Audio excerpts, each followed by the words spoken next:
Hi hello ನಮಸ್ಕಾರ ಎಲ್ರಿಗೂ welcome back to my channel Vijay Soundarya vlogs and welcome back to one more new vlog. ಎಲ್ಲರೂ ಹೇಗಿದ್ದೀರಾ ನನ್ನ ಪ್ರೀತಿಯ ಯೂಟ್ಯೂಬ್ ಫ್ಯಾಮಿಲಿ? ನೀವೆಲ್ಲ ಚೆನ್ನಾಗಿದ್ದೀರಾ ಅಂದ್ಕೊಂಡು ಇವತ್ತಿನ ವ್ಲಾಗ್ನ ಸ್ಟಾರ್ಟ್ ಮಾಡ್ತಾ ಇದ್ದೀನಿ. ಫ್ರೆಂಡ್ಸ್, ಇವತ್ತಿನ ವ್ಲಾಗ್ ಬಂದ್ಬಿಟ್ಟು 3 days ವ್ಲಾಗ್ ಆಗಿರುತ್ತೆ. ಸೊ ನನಗೂ ಹುಷಾರಿಲ್ಲ, ಯದುವೀರ್ಗೂ ಹುಷಾರಿಲ್ಲ, ಹಾಗಾಗಿ ನಾನು ವ್ಲಾಗ್ಸ್ನ ಶೂಟ್ ಮಾಡೋಕ್ಕಾಗ್ತಾಯಿಲ್ಲ, ನಾನು ಕಂಟಿನ್ಯೂಸ್ ಆಗಿ ಹಾಕೋಕ್ಕಾಗ್ತಿಲ್ಲ. So sorry for that. ಮೊದಲನೇ ಬಾರಿಗೆ ಯಾರಾದರೂ ನನ್ನ ಈ ಚಾನಲ್ನ ನೋಡ್ತಾ ಇದ್ದರೆ ದಯವಿಟ್ಟು ಎಲ್ಲ ವ್ಲಾಗ್ಸ್ನ ನೋಡಿ. ನಿಮ್ಮೆಲ್ಲರಿಗೂ ಇಷ್ಟ ಆಗುತ್ತೆ. ಇಷ್ಟ ಆದರೆ ಖಂಡಿತ ಲೈಕ್ ಮಾಡಿ, ಶೇರ್ ಮಾಡಿ, ಪ್ಲೀಸ್ ಸಬ್ಸ್ಕ್ರೈಬ್ ಮಾಡ್ಕೊಳ್ಳಿ. ಫ್ರೆಂಡ್ಸ್, ಇವತ್ತು ಗುರುವಾರದ ವ್ಲಾಗ್ನ ಆ್ಯಡ್ ಮಾಡ್ತಾ ಇದ್ದೀನಿ. ಇದು ನೋಡಿ, ಯದುವೀರ್ಗೆ ಬೆಳಗ್ಗೆನೇ ಸಾಂಬಾರು ಮಾಡಿಟ್ಟಿದ್ದೆ, ನಾನು ದಾಲ್ ಮಾಡಿದ್ದೆ. ಸೊ ಸೊಪ್ಪಿತ್ತು, ಸೊಪ್ಪು ಹಾಕ್ಬಿಟ್ಟು ದಾಲ್ ಮಾಡಿದ್ದೆ. ಸೊ ಅವ್ನಿಗೆಲ್ಲ ಎತ್ತಿಡ್ತಾ ಇದ್ದೀನಿ. ಈಗ ನಮ್ಮ ಅತ್ತೆನೂ ಆಫೀಸ್ಗೆ ಎಲ್ಲರೂ ಹೊರಟ್ರು. ನಾನು ಮನೆ ಕೆಲಸ ಎಲ್ಲ ಏನೂ ಮಾಡಿಲ್ಲ. ಜಸ್ಟ್ ಅವ್ನಿಗೆ ಎದ್ದು ನಾನು ಬ್ರೇಕ್ಫಾಸ್ಟ್ ಮಾಡಿ ನಾನು ಸ್ನಾನ ಮಾಡ್ಕೊಂಡು ರೆಡಿಯಾಗಿ ನಾನಿವತ್ತು ಸೈಟ್ ಹತ್ರ ಹೋಗಬೇಕು. ಸೊ ಒಂದು ಕ್ಲೈಂಟ್ ಅವ್ರು ಹ್ಯಾಂಡ್ ಓವರ್ ಮಾಡಿದ್ವಿ ಬಿಲ್ಡಿಂಗು. ತಿರ್ಗಾ ಅವ್ರದ್ದೇನೋ ಸ್ವಲ್ಪ ಲೀಕೇಜ್ ಆಗ್ತಿದೆ ಅಂತ ಕಾಲ್ ಮಾಡಿದರು. ಸೊ ಆ ಪ್ರಾಬ್ಲಮ್ನ ಅಟೆಂಡ್ ಮಾಡೋಕ್ಕೆ ಹೋಗಬೇಕು. ನಮ್ಮ ಚಿಕ್ಕಮ್ಮ ಇವತ್ತು ಬ್ಯುಸಿ ಆಗಿದ್ದಾರೆ ಅಂತ, ಅವರೆಲ್ಲೋ ಹೋಗ್ತಿದ್ದಾರೆ ಆಫ್ ಡೇ. ಸರಿ, ಇನ್ನೇನು ಮಾಡೋದು ಅಂದ್ಬಿಟ್ಟು ಅವನ್ನ ಎತ್ಕೊಂಡು ಹೋಗೋಣ ಅಂತ ಅಂದ್ಕೊಂಡು ಅವನ್ನೂ ರೆಡಿ ಮಾಡಬೇಕು. ಹಾಗೆ ನಿನ್ನೆ ಅಂದರೆ ಬುಧವಾರ ವ್ಲಾಗ್ ಸ್ಟಾರ್ಟ್ ಮಾಡೋಣ ಅಂದ್ಕೊಂಡೆ. ಬುಧವಾರ ಸ್ವಲ್ಪ ನನಗೆ ಯುಟಿಲಿಟಿ ಬಿಲ್ಡಿಂಗಲ್ಲಿ ಕೆಲಸ ಆಯಿತು, ಖಾತಾ ಕೆಲಸ ಎಲ್ಲ ಇತ್ತು. ಸೊ ಅದು ಮಾಡ್ಸೋಕ್ಕೆ ಹೋಗಿದ್ದೆ. ಅದ್ರದ್ದು ಕೆಲವೊಂದು ಕ್ಲಿಪ್ಪಿಂಗ್ಸ್ ಇದೆ, ಅದನ್ನು ಕೂಡ ನೋಡಿ ಎಂಜಾಯ್ ಮಾಡಿ.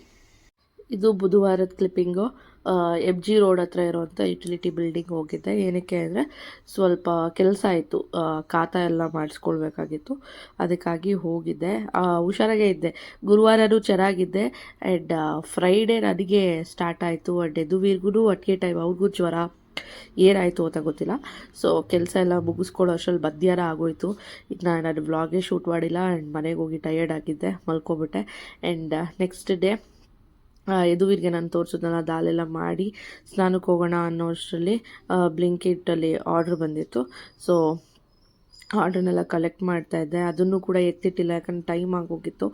ಸೊ ನಾನು ಹೇಳಿದ್ನಲ್ಲ, ಒಬ್ಬರು ಕ್ಲೈಂಟ್ ಮನೆಯಲ್ಲಿ ಪ್ಲಮ್ಮಿಂಗ್ ಸ್ವಲ್ಪ ಪ್ರಾಬ್ಲಮ್ ಆಗಿ ಎಲ್ಲ ಲೀಕೇಜ್ ಆಗ್ತಿತ್ತು, ಅಲ್ಲಿ ಹೋಗಬೇಕಾಗಿತ್ತು. ಅದಕ್ಕಾಗಿ ನಾನು ಯದುವೀರ್ಗೆ ಸ್ನಾನ ಮಾಡಿಸ್ಕೊಂಡು ನಾನು ಸ್ನಾನ ಮಾಡಿಕೊಂಡು ಈಗ ಯದುವೀರ್ಗೆ ರೆಡಿ ಮಾಡ್ತಾಯಿದ್ದೀನಿ. ಜಲ್ದಿ ಹಾಕ್ಕೊಳ್ಳೋ ಹೋದರೆ ಅವನು ಈ ನಡುವೆ ಅಂತೂ ತುಂಬ ತೀಟೆ ಆಗಿಬಿಟ್ಟಿದ್ದಾನೆ, ಹಿಂಸೆ ಮಾಡ್ತಾನೆ ನನಗಂತೂ. ಒಂದೊಂದು ಟೈಮಲ್ಲಿ ಸಿಕ್ಕಾಪಟ್ಟೆ ಅವ್ನು ನನಗೆ ಇರಿಟೇಟ್ ಮಾಡ್ತಾನೆ. ಟೈಮೂ ಆಗೋಯ್ತು, ಹಾಕ್ಕೊಳ್ಳಲ್ಲ, ನಾನು ಆಟ ಆಡಬೇಕು ಅಂತಾನೆ. ನೋಡಿ ಹೆಂಗೆ ಮಾಡ್ತಾಯಿದ್ದಾನೆ ಅಂತ.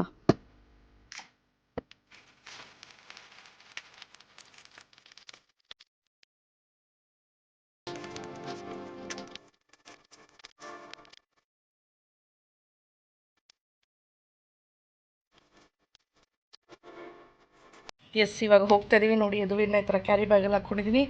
ಸಾಮಾನು ಕೂಡ ಎತ್ತಿಡ್ತಾ ಇಲ್ಲ, ಲೇಟ್ ಆಗೋಯ್ತು ಅಂತ ಹೋಗ್ತಾ ಇದೀನಿ. ನಾನು ಸೋ ಟಯರ್ಡ್ ಆಯ್ತು, ಅವ್ನಿಗೆಲ್ಲ ತಿನ್ಸ್ಕೊಂಡು ನೋಡಿ ಸೆಕೆ ನೀರೆಲ್ಲ ಬಂದುಬಿಟ್ಟಿದೆ.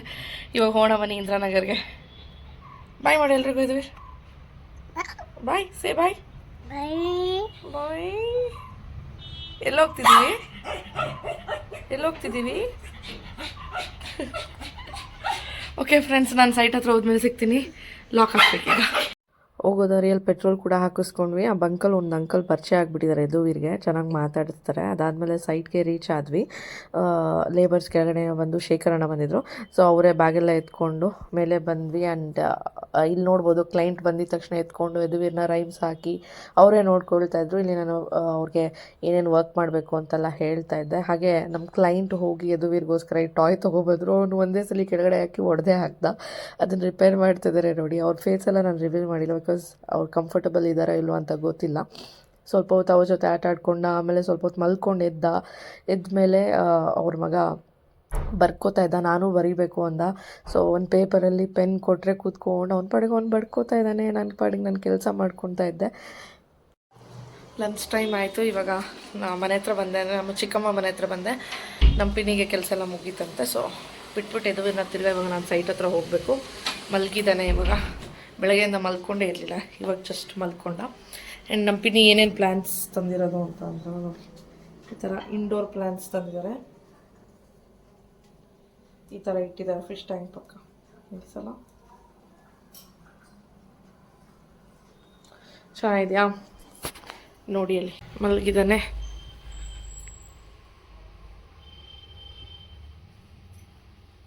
ಅಲ್ಲಿಂದ ಇನ್ನೊಂದು ಕ್ಲೈಂಟ್ ಹತ್ರ ಹೋಗಿ ಅಲ್ಲಿ ಅವ್ರಿಗೆ ಇನ್ನೂ ರಿಕ್ವೈರ್ಮೆಂಟ್ಸ್ ಎಲ್ಲ ಇತ್ತು, ಅದನ್ನೆಲ್ಲ ತೊಗೊಂಡು ಆ್ಯಂಡ್ ಫೈನಲಿ ನಾವು ಮಾಡಿರೋ ಇಂಟೀರಿಯರ್ಸ್ ನೋಡಿ, ಅವ್ರು ಫರ್ನಿಚರ್ ಹಾಕಿದ್ಮೇಲೆ ಎಷ್ಟು ಬ್ಯೂಟಿಫುಲ್ಲಾಗಿ ಕಾಣ್ತಾ ಇದೆ. ಮುಗಿಸ್ಕೊಂಡು ಮನೆಗೆ ಬಂದ್ವಿ. ಈಗ ಟೈಮ್ ಬಂದು 4:40 ಆಲ್ಮೋಸ್ಟ್. ಬಂದು ಬಿಸಿ ಬಿಸಿ ಕಾಫಿ ಇಟ್ಕೊಂಡಿದ್ದೀನಿ ನೋಡಿ. ಹಂಗೆ ಇವತ್ತು ಕಾಫಿ ಬೇಕೇ ಬೇಕಾಗಿದೆ, ಯಾಕಂದರೆ ವೆದರ್ ಆಚೆಗಡೆ ಆ ಥರ ಇದೆ, ಮಳೆ ಬರೋ ಥರ. And I'm dam tired. ನಾನು ಸಿಕ್ಕಾಪಟ್ಟೆ ಟಯರ್ಡ್ ಆಗಿದ್ದೀನಿ. ಆ್ಯಂಡ್ ಕಾಫಿ ಮ್ಯಾಂಡೇಟ್ರಿ ಬೇಕಿತ್ತು. ಇದುವಿನ ಕೂಡ ನೋಡೋಕೆ ಹೋಗಿಲ್ಲ ಇನ್ನು. ಬಂದು ಯಾಕೋ ಬ್ಯಾಕ್ ಪೇಯ್ನ್ ಬೇರೆ ಸ್ಟಾರ್ಟ್ ಆಗಿದೆ, ಯಾಕೋ ಗೊತ್ತಿಲ್ಲ. ಇವತ್ತು ಸಿಕ್ಕಾಪಟ್ಟೆ ಬ್ಯಾಕ್ ಪೇಯ್ನ್ ನೋಡ್ತಾ ಇದೆ. ಅದಕ್ಕೆ ಒಂದು ಪಿಲ್ಲೋ ಹಾಕ್ಕೊಂಡು ಕಾಫಿ ಕುಡಿತಾ ಕೂತಿದ್ದೀನಿ. ಈ ಥರ ಹೆಕ್ಟಿಕ್ ಡೇ ಇವತ್ತಂತೂ. ಇದುವಿನ ಕರ್ಕೊಂಡೋಗಿ ಇನ್ನೂ ಹೆಕ್ಟಿಕ್ ಆಗೋಯ್ತು. ಒಂದು ಸ್ವಲ್ಪ ಹೊತ್ತು ಆಟ ಆಡ್ಕೊಂಡಿದ್ದ, ಅದಾದಮೇಲೆ ನಿದ್ದೆ ಬೇರೆ ಬಂದುಬಿಟ್ಟಿತ್ತು, ಅಳಕ್ಕೆ ಸ್ಟಾರ್ಟ್ ಮಾಡ್ದೆ.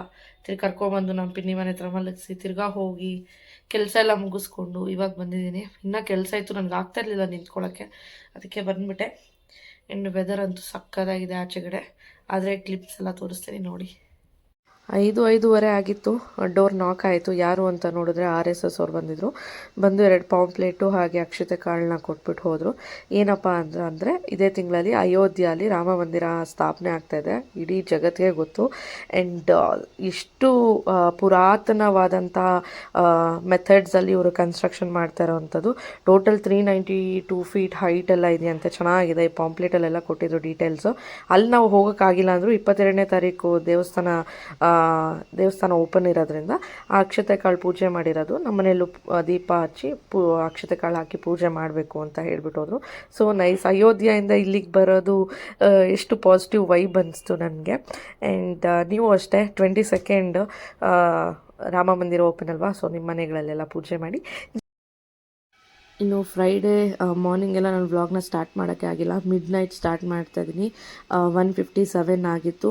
ಇದುವರೆಗೂ ಫುಲ್ ಜ್ವರ ಇತ್ತು. ಹಾಗೆ ನನಗೆ ಬ್ಯಾಕ್ ಪೇಯ್ನ್ ಅಂತ ಹೇಳಿದ್ನಲ್ಲ, ಅದು ಬ್ಯಾಕ್ ಪೇಯ್ನ್ ಅಲ್ಲ, ಸ್ಪೈನಲ್ ಕಾರ್ಡ್ ಪಕ್ಕದಲ್ಲಿ ಲೆಫ್ಟ್ ಟು ರೈಟ್ 2 ಕಡೆನೂ ನೋವಾಗ್ತಿತ್ತು. ಆವಾಗ ರೂಪೇಶ್ ಅಂದರು ಮೇ ಬಿ ಇದು ಕಿಡ್ನಿ ಪೇಯ್ನ್ ಇರಬೇಕು, ಬಾ ಹಾಸ್ಪಿಟ್ಲಿಗೆ ಹೋಗ್ಬಿಡೋಣ ಅಂದ್ಬಿಟ್ಟು ಕರ್ಕೊಂಡು ಹೋಗ್ತಾ ಇದ್ದಾರೆ. ಇವಾಗ ಹಾಸ್ಪಿಟ್ಲಿಗೆ ಹೋಗ್ತಾ ಇದ್ದೀವಿ. ಬೇಡ ಹೋಗೋದು ಅಂದೆ ರೂಪೇಶು, ಇಲ್ಲ ಹೋಗ್ಬಿಡೋಣಪ್ಪ ಅಂತ ಕರ್ಕೊಂಡು ಹೋಗ್ತಾ ಇದ್ದಾರೆ. ಏನು ಹೇಳ್ತಾರೋ ಏನೋ. ಡಿಸ್ಟರ್ಬ್ ಆಯ್ತಲ್ಲ ನಿಮಗೆ, ಪಾಪ ಸಿಗೋದು ಒಂದು ವೀಕೆಂಡ್. ಡಿಸ್ಟರ್ಬ್ ಆಯ್ತಾ ನಿಮಗೆ? ಇದು ವೀರ್ಗೂ ಜ್ವರ ಎಷ್ಟಿತ್ತು ಇವಾಗ? ಇದು ವೀರ್ಗೂ ಹುಷಾರಿಲ್ಲ. ನನಗೂ ಹಿಂಗೆ ನಿನ್ನೆಯಿಂದನೇ ನನಗೆ ಪೇನ್ ಇತ್ತು, ಬಟ್ ಇವತ್ತು ಮಲಗೇ ಇಲ್ಲ ಬಿಡಿ ನಾನು.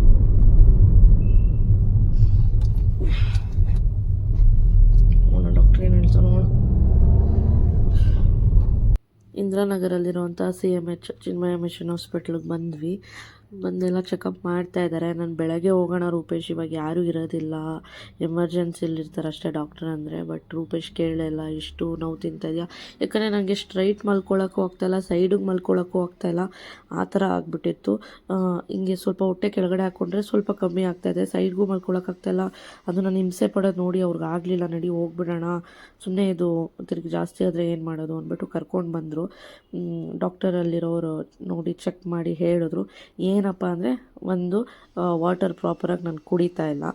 ಸೊ 2 ಡೇಸಿಂದನೂ ಸ್ವಲ್ಪ ಬ್ಯುಸಿ ಇರೋದ್ರಿಂದ ಆ್ಯಂಡ್ ಇದುವರೆಗೂ ಹುಷಾರಿಲ್ಲ, ಅವ್ನು ನೋಡ್ಕೊಳ್ಳೋದ್ರಿಂದ ನೀರು ಅನ್ನೋದು ಮೇ ಬಿ 1 ಡೇಗೆ 1 ಲೀಟ್ರೂ ಕುಡ್ದಿರೋದು ಕಮ್ಮಿ ಅನಿಸುತ್ತೆ ನಾನು. ಹಾಗಾಗಿ ಫುಲ್ಲು ಬಾಡಿ ಡಿಹೈಡ್ರೇಟ್ ಆಗಿಬಿಟ್ಟಿತ್ತು. ಸೊ ನಾನೇ ಮಾತಾಡ್ತೀನಿ ನೋಡಿ. ಏನು ಗೊತ್ತಾ, ಎರಡು ಇಂಜೆಕ್ಷನ್ ಕೊಟ್ಟರು, ಒಂದು ಪೇಯ್ನ್ ಕಿಲ್ಲರು, ಒಂದು ಆಂಟಿಬಯೋಟಿಕ್ಕು. ಮೇ ಬಿ ಗ್ಯಾಸ್ಟ್ರಿಕ್ ಆಗಿರ್ಬೋದು, ಇಲ್ಲ ಅಂದರೆ ಆರ್ಥೋಪೆಡಿಕ್ಕಿಗೆ ನಾಳೆ ಬಂದು ತೋರಿಸಿ ಅಂತ ಅಂದರು. ಇವಾಗ ಪೇಯ್ನ್ ಸ್ವಲ್ಪ ಕಮ್ಮಿ ಆಗಲಿ ಅಂತ ಪೇಯ್ನ್ ಕಿಲ್ಲರ್ ಕೊಟ್ಟಿದ್ದಾರೆ. ಇಲ್ಲೇ ಮಲಗಿದ್ದೀನಿ, ಗ್ಲೂಕೋಸ್ ಏನೋ ಹಾಕ್ತಾರಂತೆ. ಇವಾಗ ಆಲ್ರೆಡಿ ಇವಾಗ 3 o'clock ಆಗ್ತಾಯಿದೆ. ಇದು ಬೇರೆ ಏನು ಮಾಡ್ಕೊಂಡು ಗೊತ್ತಿಲ್ಲ. ಇಲ್ಲ ಅಂದರೆ ಕಿಡ್ನಿದು ರಿಲೇಟೆಡ್ ಇಶ್ಯೂ ಇರ್ಬೋದು ಅಂತ ಅಂದರು. ವಾಟರ್ ಪ್ರಾಪರಾಗಿ ಕುಡಿದರೆ ಇದ್ರೂ ಡಿಹೈಡ್ರೇಟ್ ಆಗಿಬಿಟ್ರೆ ಈ ಥರ ಪೇಯ್ನ್ ಬರುತ್ತೆ ಅಂದರು. ಏನೋ ಗೊತ್ತಿಲ್ಲ, ನಾಳೆ ತಿರ್ಗಾ ಬರಬೇಕು. ನಾನು ನೀರೇ ಕುಡಿತಾ ಇರಲಿಲ್ಲ, ಮೇ ಬಿ ಅದೇ ಇರ್ಬೋದಾ ಅಂತ ನನಗೆ ಡೌಟ್ ಹೊಡಿತಾ ಇದೆ. ಕಾಪಟ್ಟೆ ನೋಡ್ತಾ ಇದೆ, ಎಕ್ಸ್ಪ್ರೆಸ್ಸೇ ಮಾಡೋಕ್ಕಾಗ್ತಾಯಿಲ್ಲ, ಮಲ್ಕೊಳಕ್ಕಾಗ್ತಾಯಿಲ್ಲ, ಹಂಗೆ ಬ್ಯಾಕ್ ಹಾಕಿ. ಅದಕ್ಕೆ ಊಟ ಮಾಡ್ಕೊಂಡಿದ್ದೀನಿ.